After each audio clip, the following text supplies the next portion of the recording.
So besides the fact that you don't get all of the DNA from an extinct species, what about the actual animal that you're sampling? If it was the last of its kind, is it necessarily going to be a healthy animal?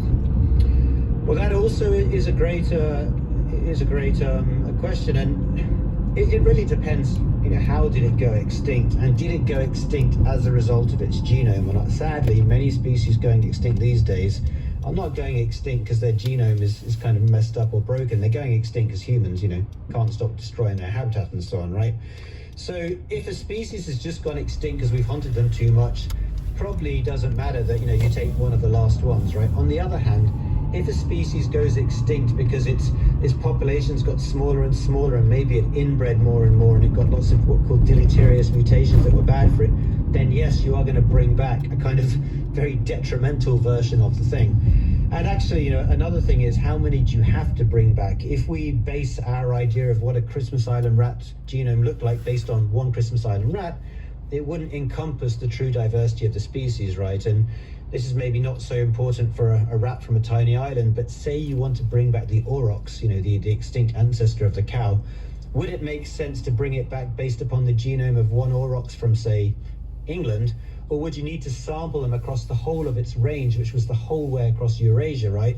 And bring back variants of it all so you get the natural diversity.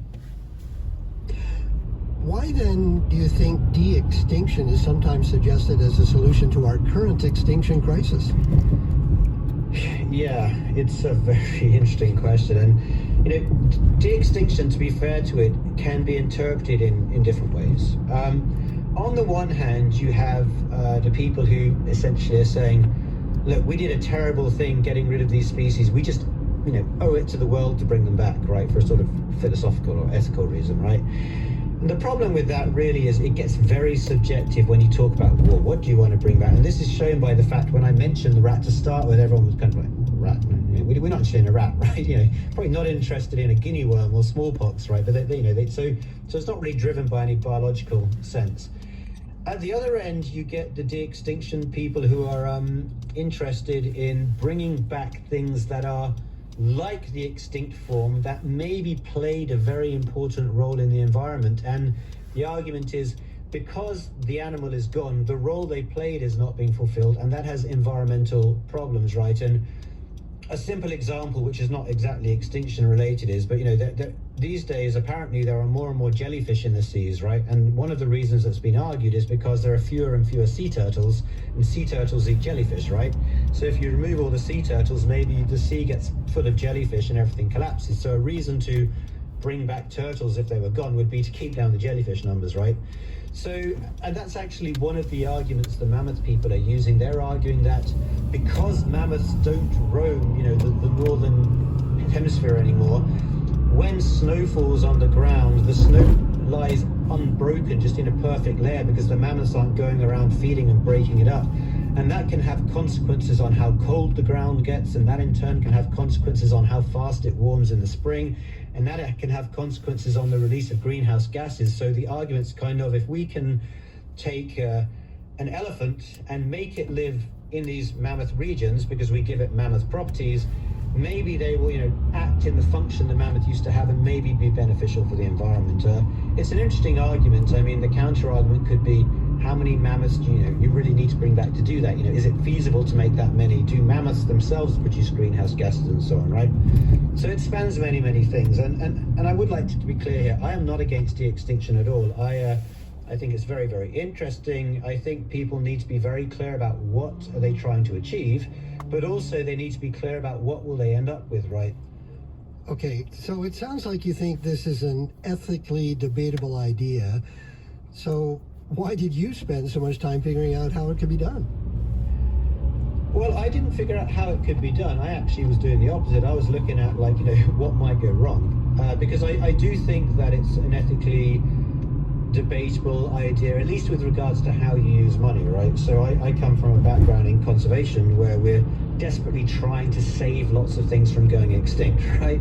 And that's an expensive process, and typically many things are not being saved because there's not enough money in the system to protect them. And of course, the problem with de-extinction, which could turn out to be a very, very costly endeavor, is that you are taking away money that potentially could be used to preserve the things we have, right? So actually the reason we did the work was mainly to highlight, look, if you do it, you can do these kind of analyses to work out exactly what you will get.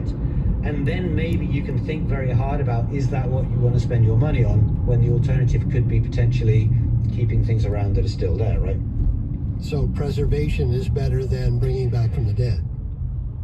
I'm not going to say it's better, right? People have the right to do what they want with their money, but it's certainly an alternative that could be done with the money. And there is another ethical problem that troubles me, and it's about human nature in general. Like, I have to worry that if de-extinction becomes a realistic thing, what's to prevent people from sending things extinct? Because maybe you want to basically knock down a rainforest right now to get a load of resources out of it, and maybe some animals will go extinct, but maybe you think, but hey, that doesn't matter, because in 10, 20, 50 years time we'll just bring them back again, right? I think it actually maybe will take away the care people might put into thinking about, let's keep what we have left, because if you know somebody can fix the problem and bring things back, why worry about keeping what we have for now? Let's just leave it for the future. Dr. Gilbert, thank you so much for your time. Thank you. Dr. Tom Gilbert is an evolutionary geneticist at the University of Copenhagen.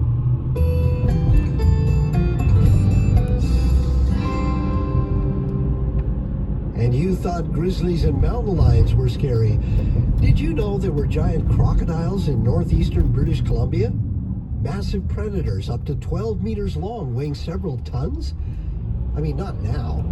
These days, you won't find signs of any living crocodiles in the mountains around Tumbler Ridge, but you might just find traces of extinct behemoths that lived in the area 100 million years ago, when the Cretaceous landscape didn't look much like the Rocky Mountains of today. In fact, that's just what Dr. Charles Helm and his colleagues identified in rock deposits exposed by a road cut near Tumbler Ridge. They're the oldest fossil traces of a giant crocodile ever found. Dr. Helm is a physician who's pursued a parallel career studying fossil trackways for the past couple of decades. He's scientific advisor to the Tumbler Ridge Museum. Dr. Helm, welcome to our program. Hello, Bob. Good to be with you. First of all, tell me the story of how these trackways were found. Well, this is a road cut next to a highway, which is at our main site. We've actually got 4 or 5 sites where we found these tracks and traces now, but at the main site, every year with freeze thaw over the winter, rocks and big blocks tumble down, and then we have the opportunity to look for these beautiful tracks and traces. And every year, sometimes we strike it lucky, sometimes we don't. In 2020, we got a very kind donation from a crane company to bring 4 of the biggest blocks containing these tracks and traces out into our museum in Tumbler Ridge. And we had to shut the highway down for a few hours to enable them to do that, because each of these rocks weighs many, many tons. Well, tell me about these trackways. What do they look like? So these are not your typical trackways in general. They are what we call swim traces. So we had really big crocodiles swimming in shallow lakes, just the right depth so that as they're swimming, their claws can scrape the bottom sediment and leave these parallel traces, or close to parallel, slightly wavy, sinuous at times. And those would have been grooves in the mud, and what we find preserved is not that surface, but the layer that filled it in. So the infill, typically sand, that filled in those traces. And so what we find, they're no longer grooves, they're ridges, everything is reversed. But the amount of detail that we see in these traces is absolutely remarkable. We can actually see what's called scale striations, which represent the pattern of scales on the bottom of the crocodile foot, which is quite remarkable. And the nice thing is also we did find one track, at least, crocodile track, and it's kind of corroborated the length estimates we make of these crocodiles, because we use the distance between the claws to extrapolate and estimate what the crocodile distance would have been, and we can do the same from a crocodile track. And fortunately for us, they kind of jived, and we got the same figure, somewhere between 8 to 12 meters as an estimate. 8 to 12 meters. How does that compare to a modern crocodile? Well, the largest crocodiles today are the saltwater crocodiles in Australia, and they reach a length of 6 meters at the most. And you must remember that is out of thousands and thousands and thousands. Those are the absolute records. And here we've got a couple of swim traces, and we've already got that length. In all likelihood, the real giants of that day might have been even bigger. Wow. Now, these groups that you've got, he says the crocodile's kind of not swimming but not walking. It's kind of scratching the bottom as it swims along with its claws. How big are the groups that it left? How long? They would be anything from 10 to 30, 40, even 50 centimeters long. And the length, they can be long, they can be short. We can't really do much with the length, but what we can work with is the distance between the groups. And the biggest distance we found at one site was between two claw impressions was 19.5 centimeters, just under 20 centimeters, which really is mind-boggling if you think what the size of the whole foot would have been. Well, how big would the foot have been? It's hard to say the actual size of the foot. We can generally divide total length by 12 to get the length of the hind foot. So if we're saying the crocodile might have been 12 meters long, then the foot would have been 1 meter long. A meter long foot? Holy cow. Now, how did you know that these groove marks were actually made by a giant crocodile and not some other animal? Well, we've actually published just at the end of last year on swim traces of crocodilians that were a little bit older. The giant ones now are 95 to 97 million years. We've got another site close by in the Tumbler Ridge UNESCO Global Geopark, which is 112 million years old. But those crocodiles were 1 to 2 meters long, a lot smaller, but we are very familiar with what crocodile swim traces look like. And in fact, I got my eye in here in Tumbler Ridge and then went over to South Africa, where I originally come from and where I do much of my research, and found crocodile swim traces in Africa, the first on that continent. So it really is a question of getting your eye in and knowing what you're looking for and pattern recognition. It also says how much crocodiles got around the planet. They did. And they're still with us today. That's the amazing thing. Dinosaurs went extinct. Crocodiles are with us. Well, what was the environment that these crocs lived in, what we now call Tumbler Ridge? What was that like 100 million years ago? Yeah, we were very fortunate to have Dr. Guy Plint from University of Western Ontario as our lead author, one of North America's top sedimentologists, and he spent many, many hours examining these rocks.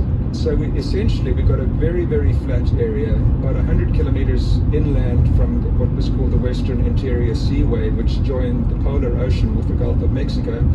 So we're about 100 kilometers inland from the shoreline, but it's extremely flat. It's a huge delta draining rivers, maybe from up where the Yukon is today, and from the Rocky Mountains, which would have been hundreds of kilometers further to the west. So we've got lakes, we've got river channels, we've got vegetated lowlands. Dr. Plint was able to establish up to 10 cycles of water levels going up and down, and therefore re-emergence of surfaces and then inundation again. And that accounts for why we get the crocodile swim traces, and we also get ankylosaur trackways, walking ankylosaurs, because water levels were going up and down. And well, we suspect that the crocodiles were the top predators at that time in this environment. And ankylosaurs, what were they? Those are the armored dinosaurs. In this assemblage, we had small ankylosaurs, we had ornithopod dinosaurs, and we've got turtles, all identified from their tracks, not from their bones. We just got tracks and trackways of those. Boy, it sounds like it was a very rich environment, very great for crocodiles and all these other waterborne creatures. Lovely for crocodiles. We've got a lot of plant fossils as well, which speaks to the vegetated lowlands. So yeah, we can put a picture together of a scene which is very different from Tumbler Ridge today, because here we are in the foothills of the Rockies. It's quite up and down, quite a lot of relief, but very different in those days. Dr. Helm, thank you so much for your time. My pleasure, thank you. Dr. Charles Helm is scientific advisor to the Tumbler Ridge Museum. And that's it for this week's edition of Quirks and Quarks. If you'd like to get in touch with us, our email is quirks@cbc.ca. or just go to the contact link on our webpage. And to get to our webpage, just go to cbc.ca/quirks, where you can read my latest blog or listen to our audio archives.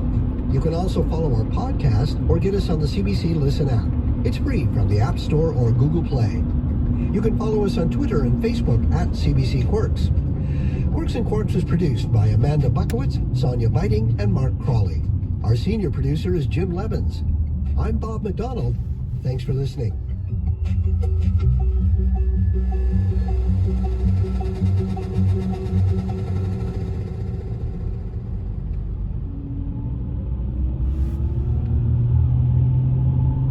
This is CBC Radio 1, 89.1 FM in Waterloo Region.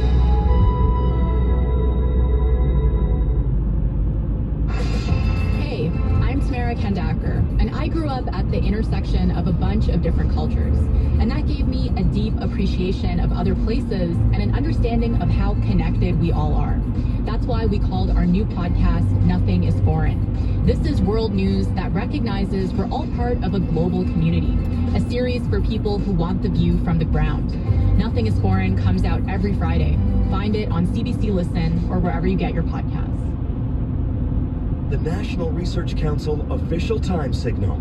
The beginning of the long dash indicates exactly 1 o'clock Eastern Daylight Saving Time.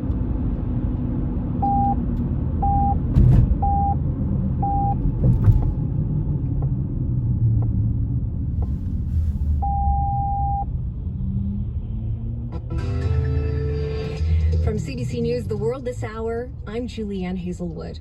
Ukrainian officials and the Red Cross are again trying to open up humanitarian corridors out of Mariupol to allow the tens of thousands of people stuck in the city to get out safely. The CBC's Susan Ormiston has more on the situation in Ukraine. Ukrainian forces continue to advance against withdrawing Russian forces around Kyiv, but the war's scars are staggering. One report of 13 bodies in a 200-meter stretch on a highway approaching the capital, some in uniform, some in civilian clothes.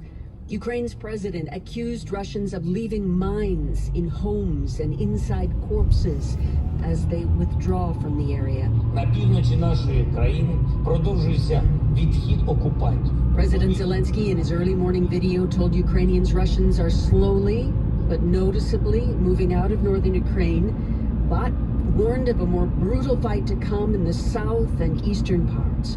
Russia stepping up assaults in the Luhansk region, attempting to encircle Ukrainian troops as it tries to carve out a chunk of territory it can potentially claim as a victory. Susan Ormiston, CBC News, Lviv. The latest COVID-19 modeling from the federal government suggests Canada is at the beginning of a sixth wave of infections, just as most provinces have lifted public health restrictions. Neil Herland has more. New federal modeling suggests there will be an increase in COVID cases over the coming weeks. On Friday, more than 7,100 new cases were reported. You could blame it on the BA2 subvariant, which is circulating widely across Canada. And what we're seeing now is that provinces are opening up and dropping mask rules. At the same time, booster shots and second vaccine doses are waning. Health officials did expect a rise in COVID cases once mask rules started to fall, but some critics blame governments for the recent jump in cases. Dr. Christopher Labos is an epidemiologist in Montreal. When you get rid of all public health measures, even the very basic ones like masks, it's made it easier for it to spread. So you have a more infectious variant in an environment where it's easier to spread, and that's why you're seeing the uptick of cases. Dr. Labos says you can still wear a mask in public spaces even if local rules allow you to go maskless. Neil Herland, CBC News, Toronto. Elizabeth May is among the Canadians who has contracted COVID-19. The former leader of the Green Party says while she's quite sick, she doesn't believe she'll need to be hospitalized. But in a tweet, she expressed anger at people who are not wearing masks. In Newfoundland, hundreds of healthcare workers are off the job because of COVID-19, and that staffing shortage is hitting long-term care hard. The head of the Newfoundland and Labrador Association of Public and Private Employees says something needs to be done before things get worse. Daryl Roberts has more.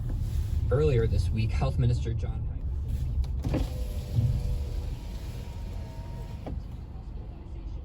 Hi, the Taco Bell. Can I get for you? Hi, can I get 2 bean burritos? 2 bean burritos, sure. Anything else? And could you add lettuce on both of them? Sorry, you want to add lettuce on that? Yeah. Sure. Anything else? And 2 regular fries. 2 regular fries, 2 bean burrito, adding lettuce. That's everything? That's all. The total comes to 1305. Thank you. Welcome.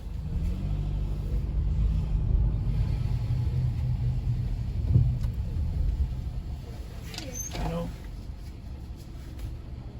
Do you want mild sauce? No, that's okay. Thank you. I'll be back with you. Okay. In Alberta, Saskatchewan, and Ontario. And that is your world this hour. Remember, you can listen to us live on your mobile device using the CBC Listen app. For CBC News, I'm Julianne Hazelwood.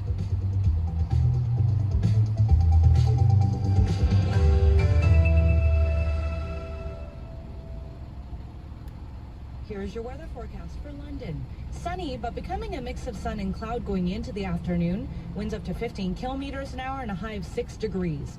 Tonight, cloudy with a few flurries beginning near midnight and a low of 0 degrees.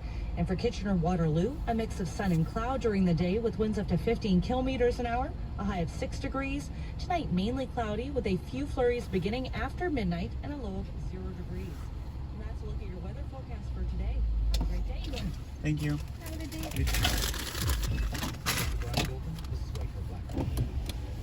A couple of months ago, we recruited 3 Canadians to share their challenges as they emerge from the pandemic. Their struggles range from anxiety about lifting COVID restrictions to overcoming inertia and weight gain. We've called this special series the Recovery Sessions. This week, our third and final installment features a young woman whose first name is Maria. I was alerted that the pronunciation of your last name is closer to Glavine, is that it? That's right, yeah. Okay, but not like Tom Glavine, the Hall of Fame baseball player. No, but that is my dad's first cousin. But they... What? Yeah, but they... What?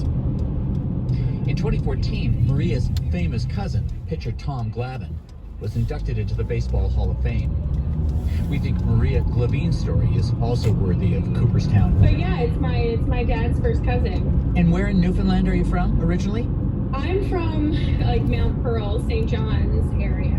As you'll soon discover, Maria has found herself struggling for 2 as she makes her way out of the pandemic. My name is Maria Glavine. I am a first-time mother to my daughter Claire, who's 9 months old. I am a Newfoundlander, proud Newfoundlander, and I am currently living in Ottawa. As she tries to resume her pre-pandemic life, Maria has herself to think about and her 9-month-old infant who is too young to get immunized against COVID. To help ease her double dose of recovery anxiety, we've paired Maria with a health professional who has a knack for keeping calm. I'm Dr. Hilary McBride, a registered psychologist living just outside of Vancouver, BC. That's Hilary McBride, a clinical psychologist based just outside of Vancouver and the host of the popular CBC podcast, Other People's Problems. There's another reason why Hilary is the perfect health professional to pair with Maria. And I, too, am a new mom with a 8.5-month-old daughter. Congratulations! Like the other 2 recovery sessions, we paired Hilary with Maria not for therapy. With this particular duo, it was more like Hilary kind of bearing witness to Maria's challenges. Maria Glavine, Dr. Hilary McBride, welcome to the Recovery Sessions on Waco Blackheart. Thank you for having us. Thanks, great to be here. Maria, I want to start with you. You're a new mom living in Ottawa, originally from Newfoundland. Why did you want to be on the Recovery Sessions? What was your goal? I think that a lot of it for me was that it was really isolating being pregnant and giving a birth and, raising Claire when the COVID just didn't let up. It looked like it was going to calm down a bit, and then it was like another variant upon other variant, and it just was really overwhelming. And I think a lot of the anxiety is around raising Claire and trying to make the best decisions for her about her health and safety, but then also social interactions. And Claire is 9 months old. She's doing well. Did you have any apprehensions about Claire's well-being as you thought about re-entering the world and post-pandemic? Yeah, I really do. So Claire was born with only one functioning kidney. I was always so afraid, and I am still afraid. I'm trying to constantly balance that every single day and make decisions on that every day. But with her, I think particularly because I have no idea what the long-term effects can be, and she only has the one kidney, and it just puts everything in focus because I don't have those answers. Hillary, I'd like to bring you into the conversation. As we've made clear in our other episodes, you were not providing therapy. You were listening, reflecting, maybe a bit of coaching. How would you describe your sessions with Maria? Yeah, well, I mean, as I introduced myself as a new mom, I felt so much humanness in Maria's story, that there are so many things that are unique to her, but there are so many things that are universal. And so I felt myself, and I think this is probably the heart of the project too, being human with her, realizing, wow, there is so much about this that feels normal for so many of us. The concern as a parent about how do I care well for my child and also be a person with my own struggles and my own fears and my own concerns? How do I navigate the level of risk in the pandemic and discern between what is a real fear and what is just kind of the fear on high alert and it's moved into anxiety? So in terms of what I did and how it felt for me, there was just so much about listening to Maria that I felt was about the struggles that are common for many of us, and in some way hoping that we could share with listeners some of the things that might help undo their aloneness, the things that people carry around that make them feel like, oh, maybe I'm the only one, that we could somehow help them feel a kind of common humanity as they listen to us talk about these things. Well, hearing you talk about meeting up with Maria, Hillary, really makes me want to hear what was going on in those sessions, and we just happen to have a clip. So let's listen to that clip. It's from your first session. Here are Maria and Hillary. I found becoming a mother like a really huge transformative thing. It changes your life in such an incredible way. I found that, everybody was sharing online beautiful pictures of families growing and 1 month, 2 month, and really nice photos. And I just felt like that it can't just be me. Like, it can't just be me that feels like this is exhausting and a lot and isolating. And we're also moving out of COVID, maybe. Hopefully. Theoretically. Yeah. And, like entering back out into the world as like a new person. Yeah. Without any sort of easing into it, without really integrating a social life because of COVID, and just like stepping out into the world. I'm going to drop my daughter off at daycare, and I don't know if she hates other babies or not, or is separation anxiety, likes to play, doesn't. I don't know. It's only us. Like, I don't know how she is. And like, so entering back into the world with all of those changes of motherhood in general, with like this really weird, really strange situation we're in. Wow. That's Maria Glavine and Hillary McBride having their first recovery session. Hillary, you're also a new mom, and I'm wondering how much you found yourself empathizing with Maria. So much. And I mean, some of the things that Maria's talking about feel, like something that I'm in the midst of too. Like there's something about the transformation that happens when you become a mother that feels absolutely earth-shattering. The way of negotiating to space and time, how you understand, how you care for yourself, who you are in the world, how you relate to other people. I mean, all of that shifts. And yet when that matrescence, the emergence of this new identity as a woman that also includes the identity of being mother, when that happens on top of, or at the same time, or at the axis of this other major thing that's happening in the world, it makes a lot of sense that this would be hard in a kind of extra way. Like, becoming a mother is hard for the obvious reasons, as I've mentioned, but when our rituals are interrupted, when our resources are fragmented from us, when there is this break in what feels normal, when there hasn't been access to the same kind of supports that we would have had before, the things that we root ourselves into or ground ourselves in aren't accessible, and that can leave us feeling free-floating in the world. Like there is this inability to anchor into something that feels known because it seems like